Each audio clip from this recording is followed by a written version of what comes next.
போன வாரம் வந்து திவாகரை எப்படியாவது தூக்கணும் அப்படின்னு சொல்லிட்டு அவருக்கு எதிராகவே பல அவநூறுகள் சோஷியல் மீடியாவில் பரப்பப்பட்டுச்சு. அவர் தகுதியை பேசிட்டாரு, ஒரு ஜாதியை பேசிட்டாரு, அவர் வந்து இவங்களுடைய ஆளுனுக்கு என்ன ஆளுங்கன்னு கேட்டார். இது வந்து பயங்கரமாக ஒரு ஸ்ப்ரெட் ஆச்சு.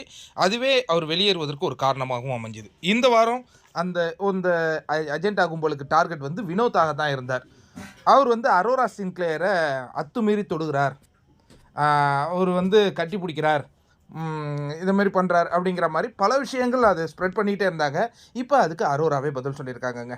எனக்கு இந்த வீட்டில் ரொம்ப எல்லோ அப்படின்னா அவர் வந்து கமருதீன் அண்டு யாரை சொல்கிறாரு, கானா வினோத் சொல்கிறாரு. கானா வினோத் பற்றி சொல்லும்பொழுது அவர் என்னை சீண்டிக்கிட்டே இருப்பார், சில நோண்டிக்கிட்டு இருப்பார், சில சில் பண்ணுறாரு, என்கிட்ட கொஞ்சம் பேசுவார், அதெல்லாம் எனக்கு சந்தோஷமாகத்தான் இருக்கின்றது அப்படின்னு அவங்க சொல்லிட்டாங்க. இதன் மூலமாக அரோரா சின்க்ளேருக்காக போராட்டம் நடத்தி கொண்டிருந்தவர்களுடைய முகத்தில் கரியை பூசிவிட்டார் அரோரா சின்க்ளேர். அவங்களுக்கு அரோரா சின்க்ளேருக்கு நியாயம் வாங்கி கொடுக்கணுங்கிறதுலாம் நோக்கம் கிடையாது. எப்படியாவது இந்த இஷ்யூவை பயன்படுத்தி கானா வினோத்தை வெளியே அனுப்பணும் அப்படிங்கிறதுக்கு தான் அவங்க முயற்சி பண்ணிட்டு இருந்தாங்க. அதுக்கு இவங்களே பதில் சொல்லிட்டாங்க.